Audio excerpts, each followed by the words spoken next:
Chapter 1. The Legacy of Slavery, Standards for a New Womanhood. When the influential scholar Ulrich B. Phillips declared in 1918 that slavery in the Old South had impressed upon African savages and their native-born descendants the glorious stamp of civilization. 1. He set the stage for a long and passionate debate. As the decades passed and the debate raged on, one historian after another confidently professed to have deciphered the real meaning of the peculiar institution. But amidst all this scholarly activity, the special situation of the female slave remained unpenetrated. The ceaseless arguments about her sexual promiscuity or her matriarchal proclivities obscured, much more than they illuminated, the condition of black women during slavery. Herbert Aptheker remains one of the few historians who attempted to establish a more realistic basis for the understanding of the female slave. 2. During the 1970s, the slavery debate re-emerged with renewed vigor. Eugene Genovese published Roll, Jordan, Roll, The World the Slaves Made. 3. John Blossingami's The Slave Community. 4. Appeared, as did Fogel and Ingerman's Ill-Conceived Time on the Cross. 5. And Herbert Gutman's monumental Black Family and Slavery and Freedom. 6. Responding to this rejuvenated debate, Stanley Elkins decided it was time to publish an expanded edition of his 1959 study Slavery.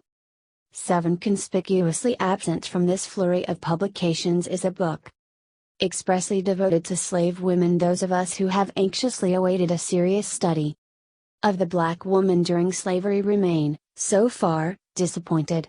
It has been equally disappointing to discover that, with the exception of the traditionally debatable questions of promiscuity versus marriage and forced versus voluntary sex with white men, scant attention has been focused on women by the authors of these new books. The most enlightening of all these recent studies is Herbert Gutman's investigation of the Black family. In furnishing documentary evidence that the family's vitality proved stronger than the dehumanizing rigors of slavery, Gutman has dethroned the Black matriarchy thesis, popularized by Daniel Moynihan et al. 8. In 1965.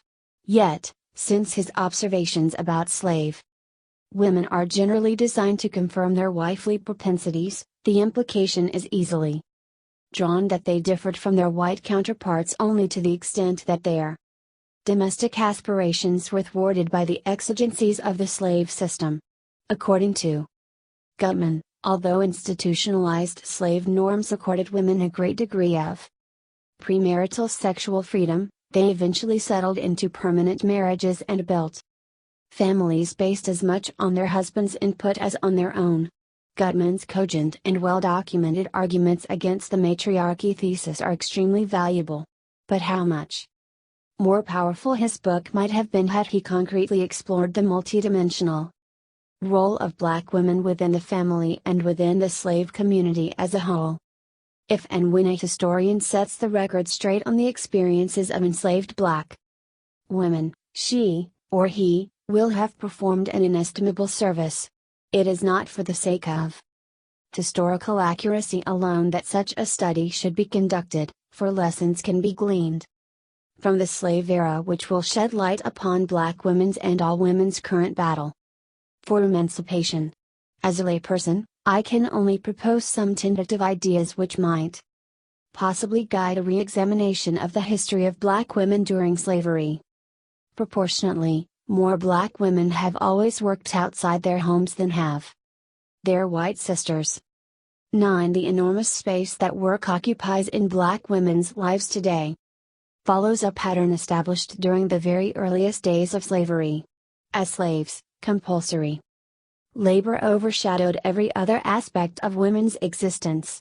It would seem, therefore, that the starting point for any exploration of black women's lives under slavery would be an appraisal of their role as workers. The slave system defined black people as chattel. Since women, no less than men, were Viewed as profitable labor units, they might as well have been genderless as far as the slaveholders were concerned.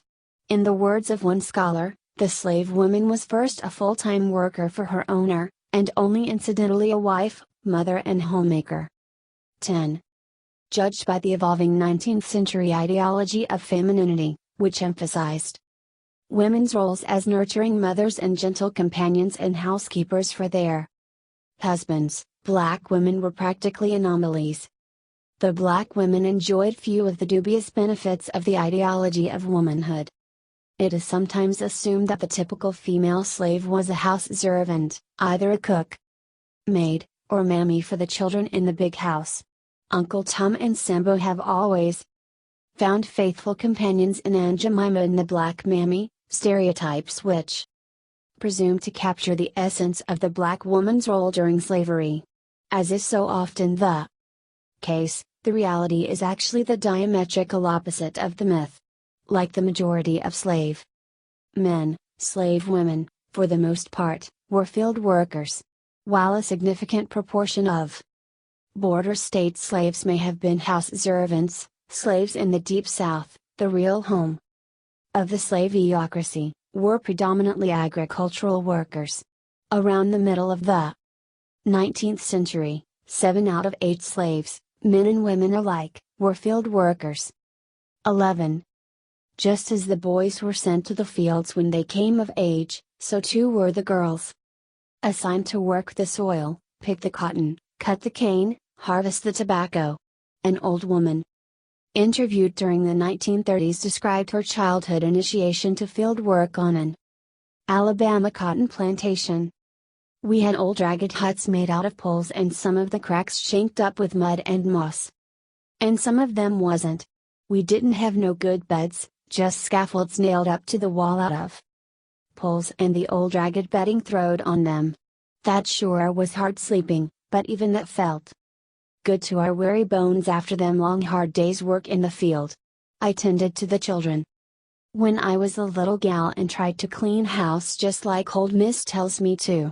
Then as soon as I was 10 years old, old master, he say, get this here nigger to that cotton patch. 12. Jenny Proctor's experience was typical. For most girls and women, as for most boys and men, it was hard labor in the fields from sunup to sundown. Where work was concerned, strength and productivity under the threat of the whip outweighed considerations of sex. In this sense, the oppression of women was identical to the oppression of men. But women suffered in different ways as well, for they were victims of sexual abuse and other barbarous mistreatment that could only be inflicted on women.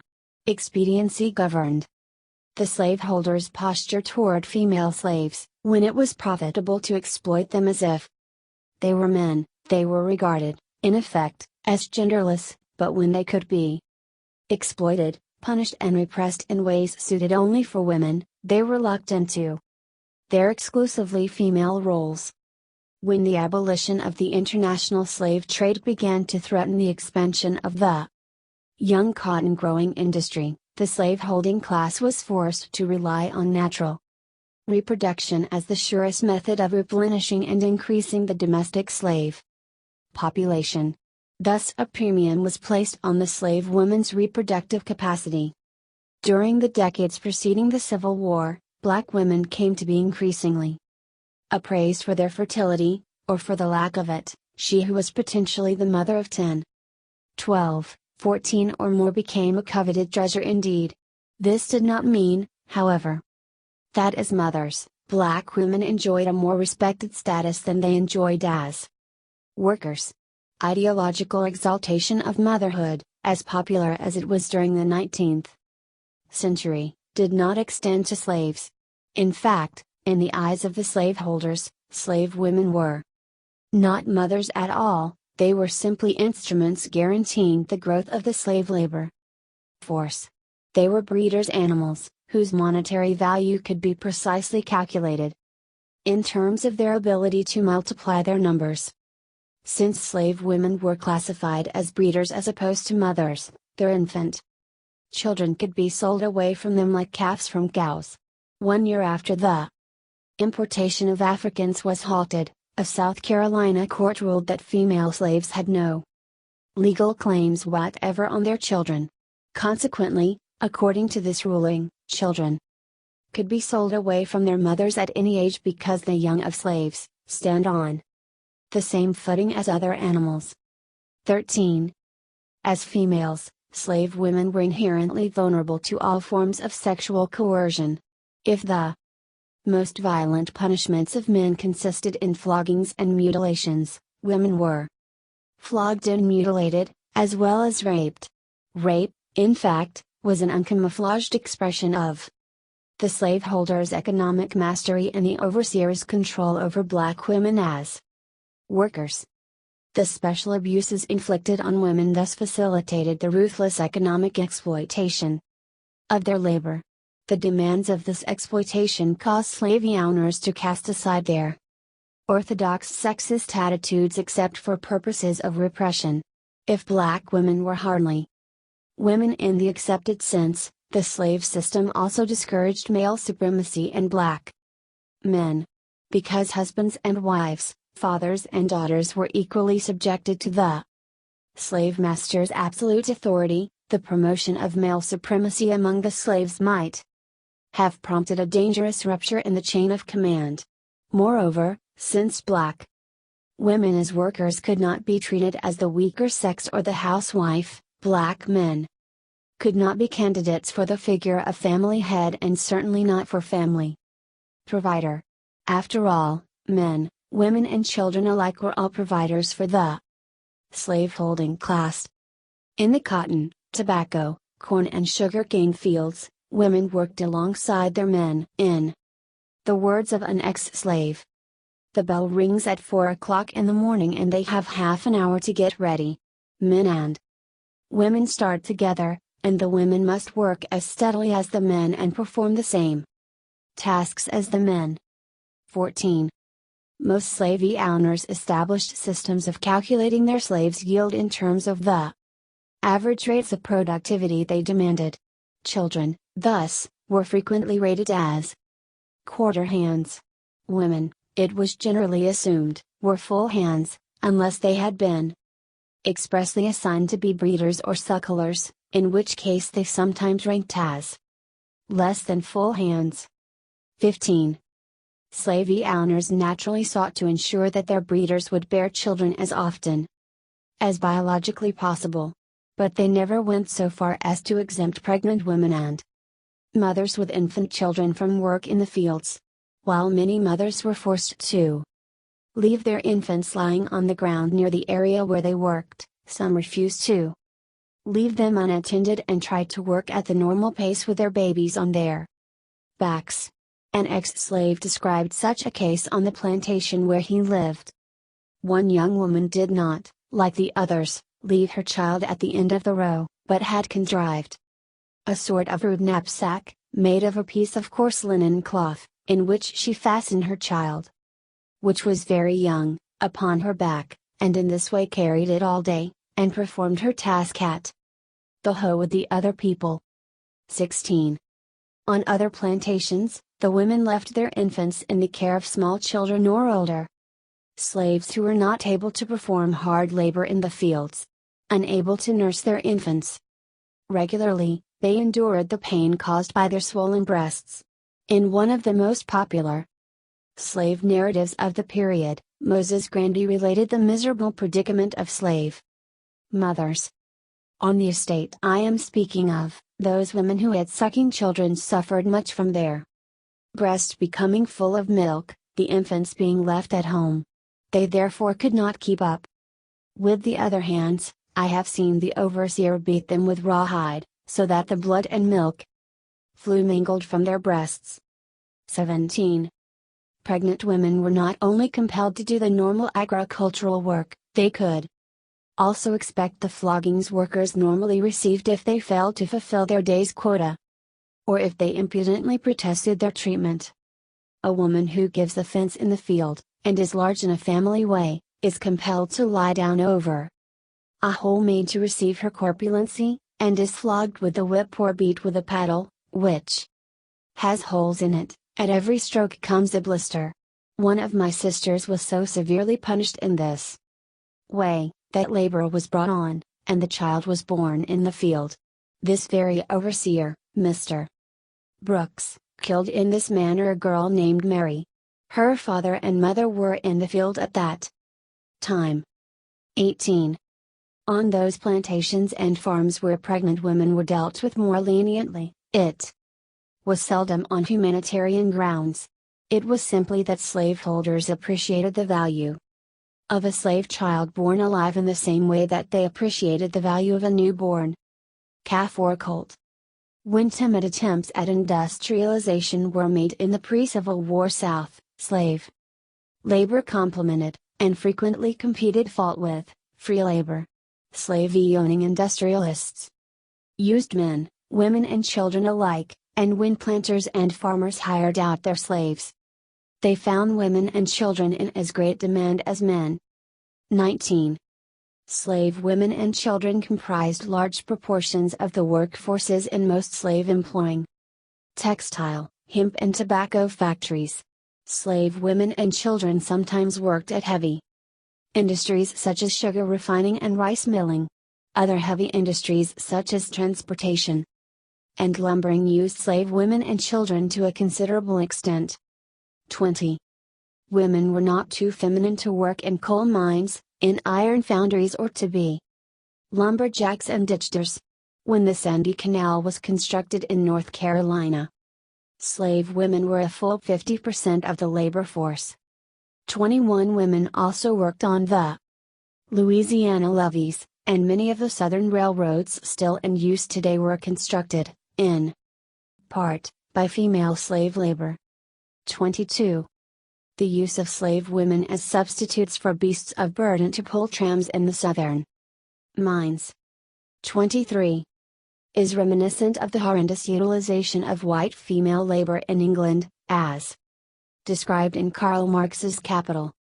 In England, women are still occasionally used instead of horses for hauling canal boats, because the labor required to produce horses and machines is an accurately known quantity, while that required to maintain the women of the surplus population is below all calculation.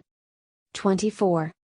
Like their British counterparts, the Southern industrialists made no secret of the reasons motivating them to employ women in their enterprises. Female slaves were a great deal more profitable than either free workers or male slaves. They cost less to capitalize and to maintain than prime males. 25.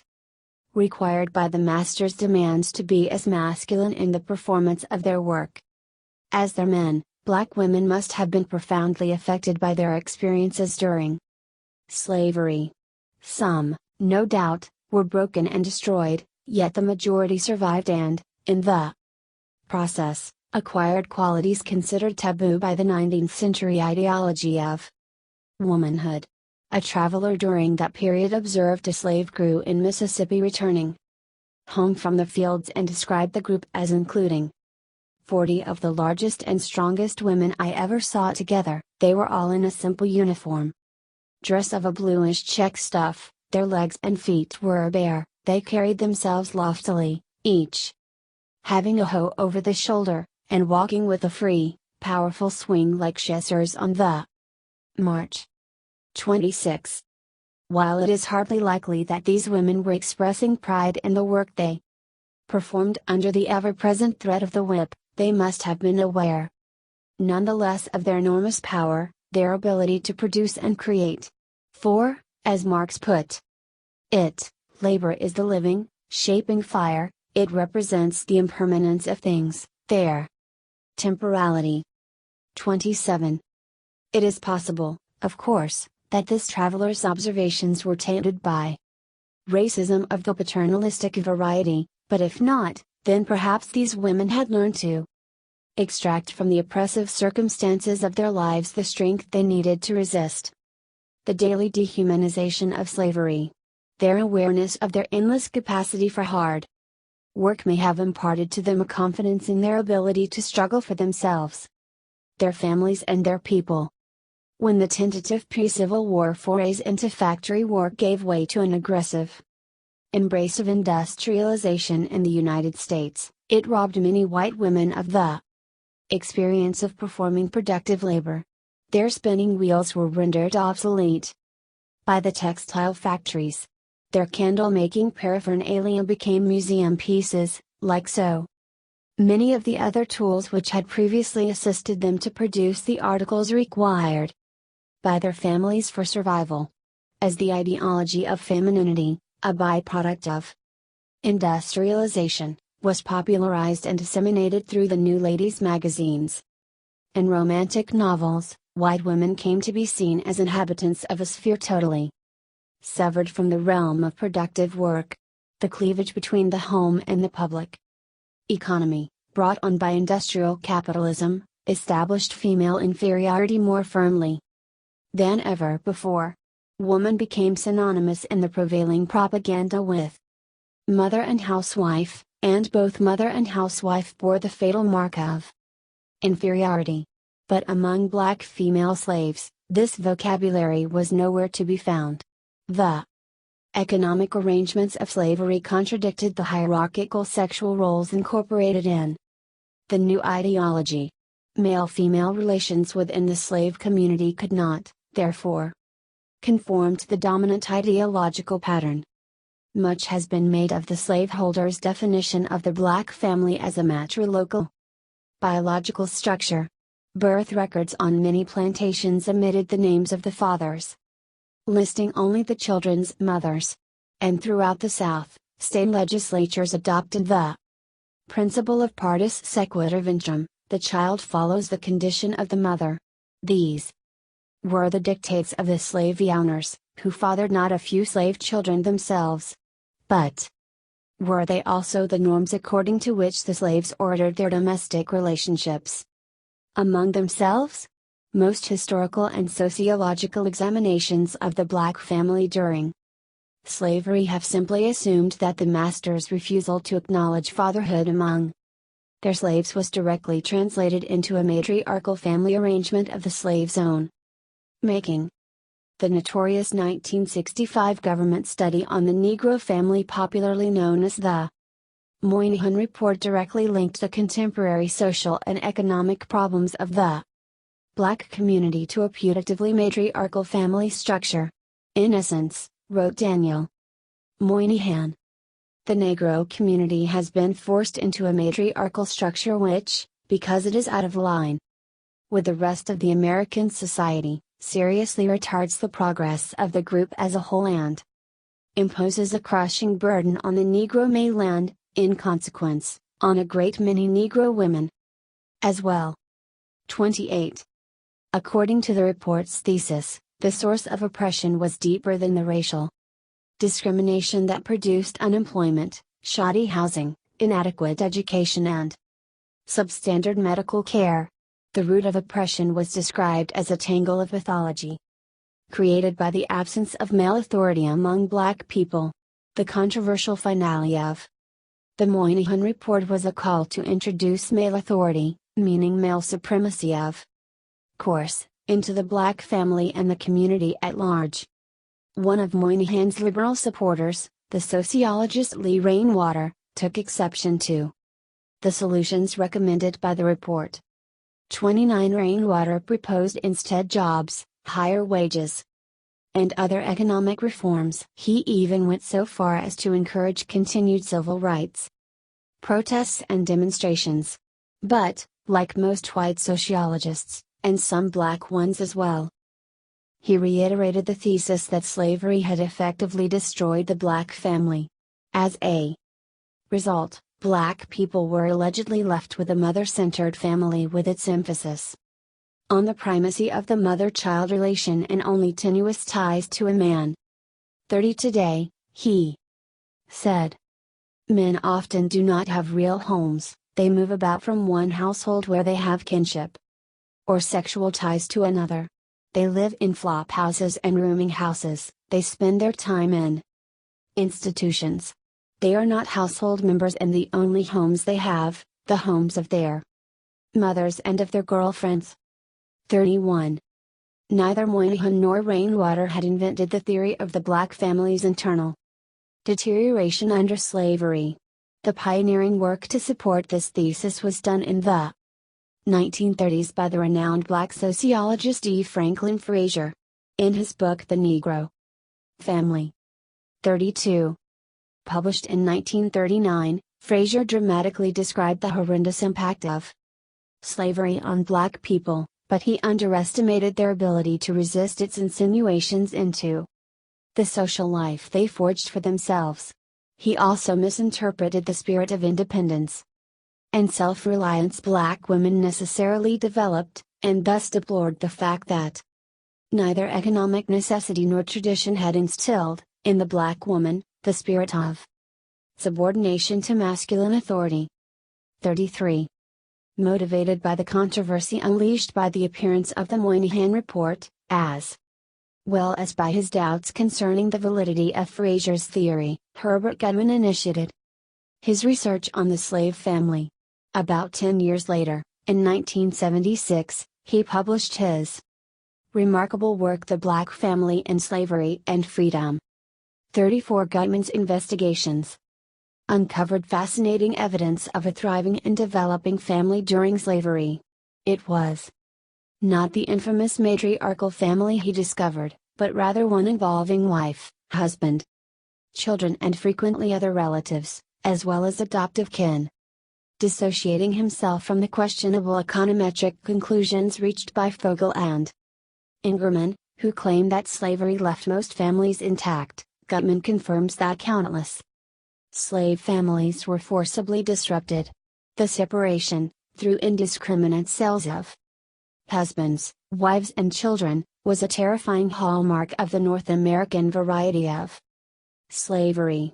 But, as he points out, the bonds of love and affection, the cultural norms governing family relations, and the overpowering desire to remain together survived the devastating onslaught of slavery. 35. On the basis of letters and documents, such as birth records retrieved from plantations, listing fathers as well as mothers, Gutman demonstrates not only that slaves adhered to strict norms regulating their familial arrangements, but that these norms differed from those governing the white family life around them. Marriage taboos, naming practices and sexual mores, which, incidentally, sanctioned premarital intercourse, set slaves apart from their masters. 36. As they tried desperately and daily to maintain their family lives, enjoying as much autonomy as they could seize, slave men and women manifested irrepressible talent in humanizing an environment designed to convert them into a herd of subhuman labor units. Everyday choices made by slave men and women, such as remaining with the same spouse for many years, naming or not naming the father of a child, taking as a wife a woman who had children by unnamed fathers, giving a newborn child the name of a father, an aunt or an uncle, or a grandparent, and dissolving an incompatible marriage, contradicted in behavior, not in rhetoric. The powerful ideology that viewed the slave as a perpetual child or a repressed savage, their domestic arrangements and kin networks together with the enlarged communities that flowed from these primordial ties made it clear to their children that the slaves were not non-men and non-women. 37. It is unfortunate that Gutman did not attempt to determine the actual position of women within the slave family, in demonstrating the existence of a complex family life encompassing husbands and wives alike. Gutman eliminated one of the main pillars on which the matriarchy argument has stood. However, he did not substantially challenge the complementary claim that where there were two-parent families, the woman dominated the man. Moreover, as Gutman's own research confirms, social life in the slave quarters was largely an extension of family life. Thus, women's role within the family must have defined, to a great extent, their social status within the slave community as a whole. Most scholarly studies have interpreted slave family life as elevating the women and debasing the men, even when both mother and father were present. According to Stanley Elkins, for example, the mother's role loomed far larger for the slave child than did that of the father. She controlled those few activities, household care, preparation of food and rearing of children, that were left to the slave family. 38. The systematic designation of slave men as boys by the master was a reflection, according to Elkins, of their inability to execute their fatherly responsibilities. Kenneth Stamp pursues this line of reasoning even further than Elkins. The typical slave family was matriarchal in form, for the mother's role was far more important than the father's. Insofar as the family did have significance, it involved responsibilities which traditionally belonged to women, such as cleaning house, preparing food, making clothes, and raising children. The husband was at most his wife's assistant, her companion and her sex partner.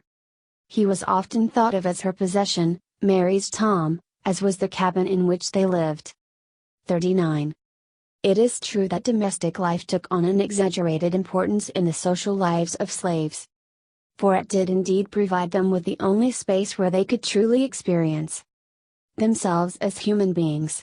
Black women, for this reason, and also because they were workers just like their men, were not debased by their domestic functions in the way that white women came to be. Unlike their white counterparts, they could never be treated as mere housewives. But to go further and maintain that they consequently dominated their men is to fundamentally distort the reality of slave life.